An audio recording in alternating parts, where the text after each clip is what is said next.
Assalamualaikum warahmatullahi wabarakatuh. Kami dari kelompok 5 akan memaparkan hasil diskusi kami mengenai situational leadership dari Hersey and Blanchard. Melalui presentasi ini, kami berharap dapat memberikan pemahaman yang baik mengenai pentingnya penyesuaian gaya kepemimpinan dengan tingkat kesiapan bawahan dalam bekerja. Selamat menyaksikan. Teori situational leadership merupakan teori yang dikemukakan oleh Hersey and Blanchard pada tahun 1969. Dalam hal ini, teori situational leadership merupakan teori kontingensi yang menjelaskan bahwa gaya kepemimpinan yang digunakan oleh seorang pemimpin harus disesuaikan dengan tingkat kematangan bawahan dalam melaksanakan pekerjaannya. Nah, tingkat kematangan bawahan sendiri dapat terlihat dari kemampuan dan juga kepercayaan diri mereka dalam menyelesaikan tugas. Bawahan yang sudah matang biasanya memiliki pengetahuan, keterampilan, serta keyakinan untuk menyelesaikan tanggung jawabnya secara mandiri. Sebaliknya, bawahan yang belum matang umumnya masih memerlukan bimbingan, arahan, serta dukungan karena mereka belum sepenuhnya memiliki kemampuan maupun rasa percaya diri yang memadai. Nah, selanjutnya dalam teori situational leadership terdapat dua aspek penting, yaitu yang pertama adalah kematangan bawahan. Dalam kematangan bawahan ini terbagi lagi menjadi tiga aspek penting. Yang pertama yaitu adalah kemampuan atau ability, yang kedua adalah kemauan atau willingness, dan yang terakhir itu adalah keyakinan atau self-confidence. Nah, ketiga aspek ini menjadi sebuah indikator utama apakah bawahan memiliki kemauan dan kepercayaan diri yang cukup untuk bekerja secara mandiri atau masih membutuhkan arahan dari seorang pemimpin. Nah, yang kedua adalah tipe kepemimpinan. Hubungan antara tipe kepemimpinan dan tingkat kematangan bawahan sangatlah erat, terutama dalam konteks teori situational leadership.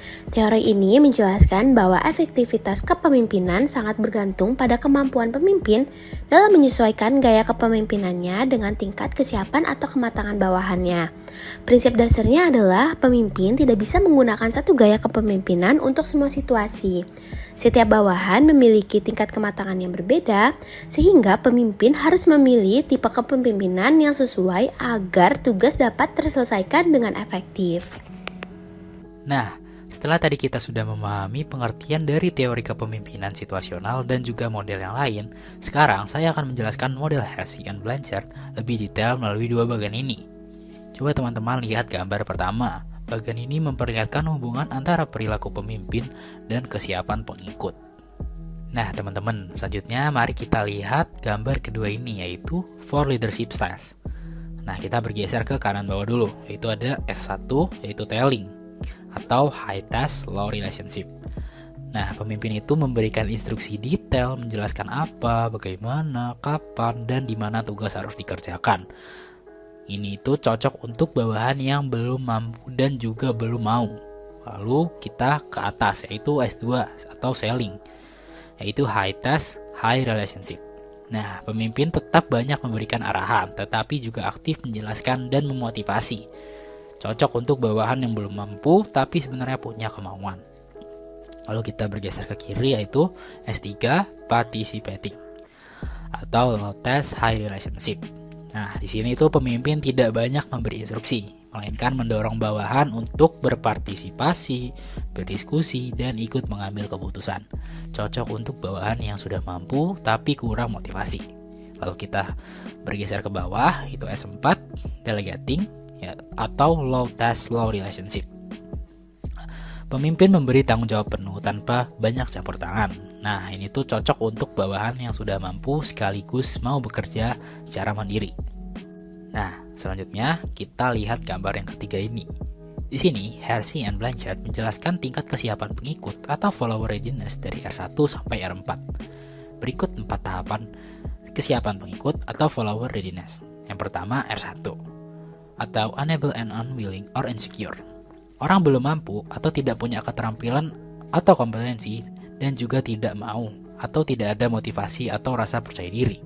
Lalu yang kedua, R2 atau unable but willing or confident. Nah, orang belum mampu atau kurang keterampilan tapi mereka mau atau motivasi tinggi untuk mencoba. Yang ketiga, R3 atau able but unwilling or insecure. Jadi orang sebenarnya itu sudah mampu atau punya keterampilan tapi tidak mau atau tidak termotivasi melakukan apa yang diminta. Nah, yang terakhir R4, able and willing or confident. Orang mampu atau kompeten dan juga mau, punya motivasi dan komitmen.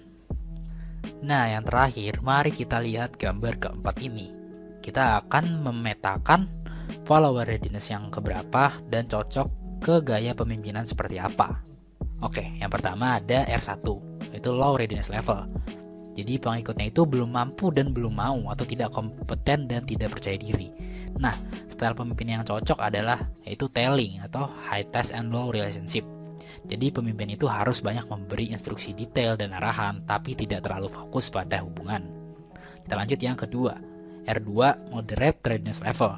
Nah, pengikutnya ini belum mampu tapi punya kemampuan atau motivasi. Nah, style pemimpin yang cocok itu adalah selling, high task and high relationship. Jadi pemimpin itu tetap banyak memberikan arahan, tetapi juga harus memberikan dukungan, semangat, dan motivasi. Nah, kita bergeser dulu ke R3, yaitu high readiness level.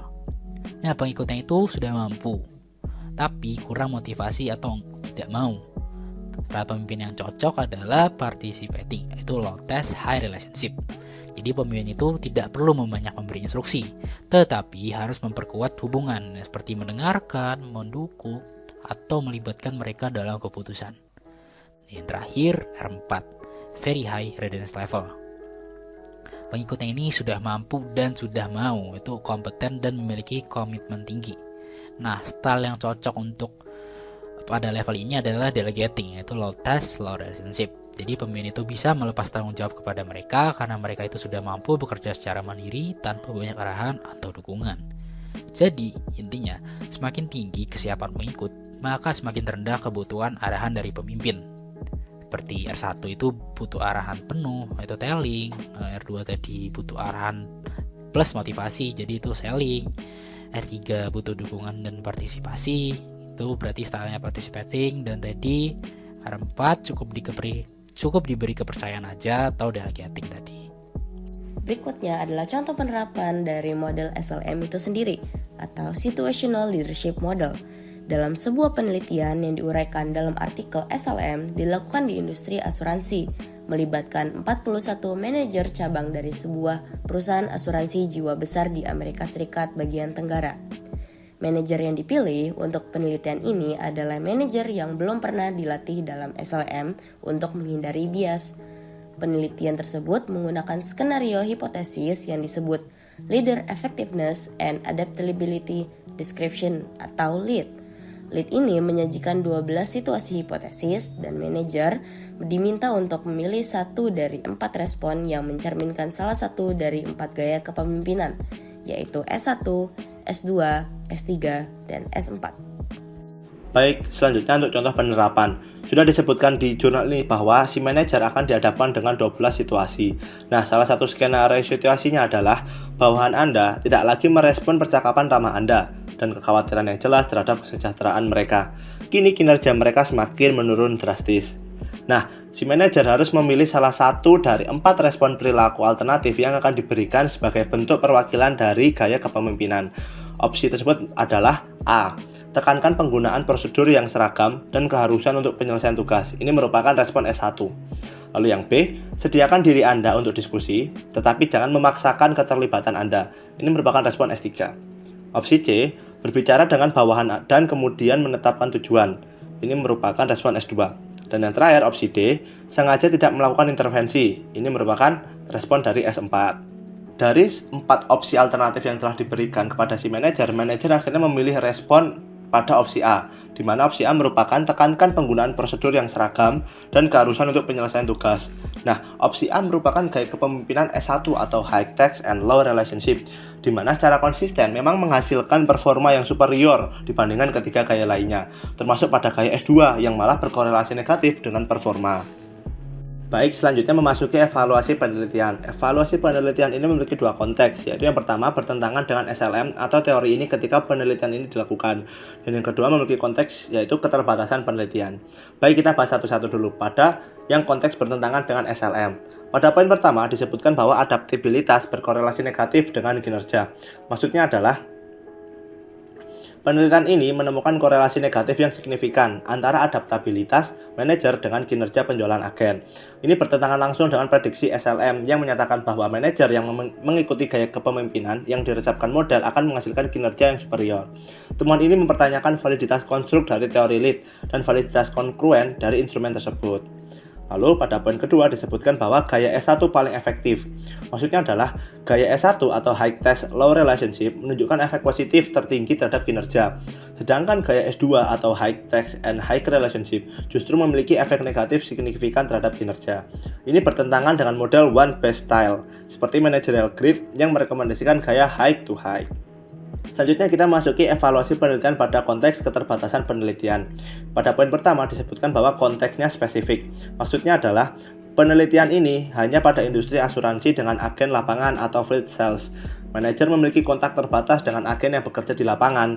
Hubungan manajer dan agen mungkin lebih berfokus pada aspek teknis seperti alokasi wilayah, kuota, dan rencana kunjungan. Lalu pada poin kedua disebutkan bahwa heterogenitas kesiapan subordinat. Maksudnya adalah teori lead mengasumsikan semua subordinat memiliki tingkat kesiapan yang sama dalam setiap skenario. Dalam realitanya, manajer menghadapi kelompok dengan tingkat kesiapan yang beragam. Lead menggunakan pendekatan average leadership style, bukan pendekatan yang diadik. Lalu yang poin ketiga atau poin terakhir adalah persepsi subordinat tidak diukur. Maksudnya, penelitian hanya mengukur gaya kepemimpinan yang dilaporkan manajer sendiri, tidak mengukur bagaimana agen mempersiapkan gaya kepemimpinan manajer mereka. Persepsi subordinat bisa lebih berpengaruh pada perilaku dan juga kinerja.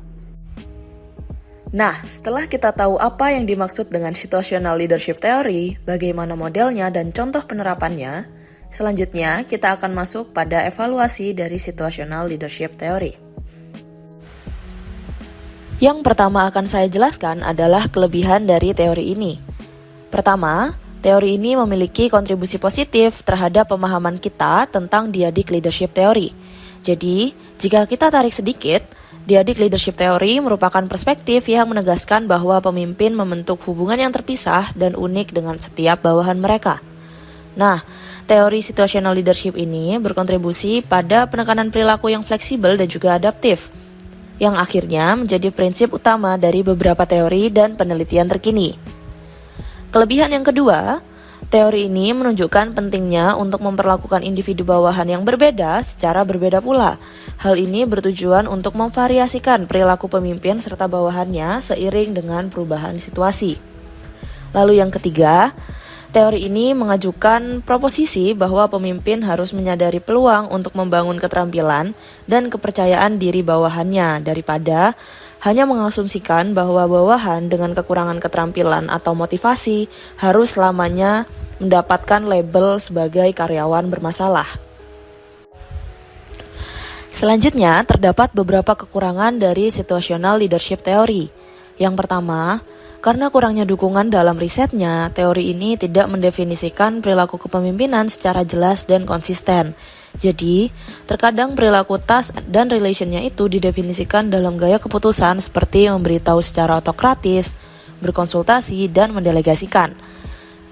Kekurangan yang kedua, model dalam teori ini tidak memberikan penjelasan yang jelas mengenai proses di mana perilaku pemimpin memengaruhi kinerja bawahannya.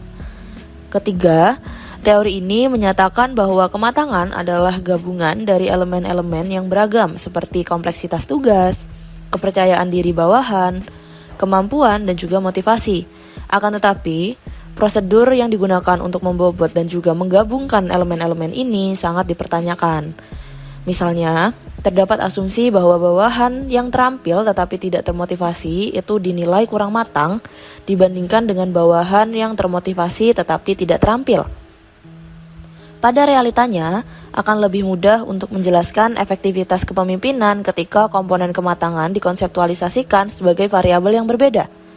Hershey dan Blanchard mengakui bahwa pemimpin dapat memengaruhi beberapa komponen kematangan dengan intervensi pengembangan, dan lebih tepat untuk mengkonseptualisasikan kemampuan dan motivasi bawahan sebagai variabel intervensi dalam model dengan timbal balik daripada sebagai variabel situasional yang berada di luar kendali.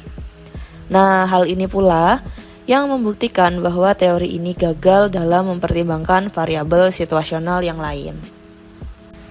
Berikut referensi yang digunakan dan sekian presentasi dari kelompok kami.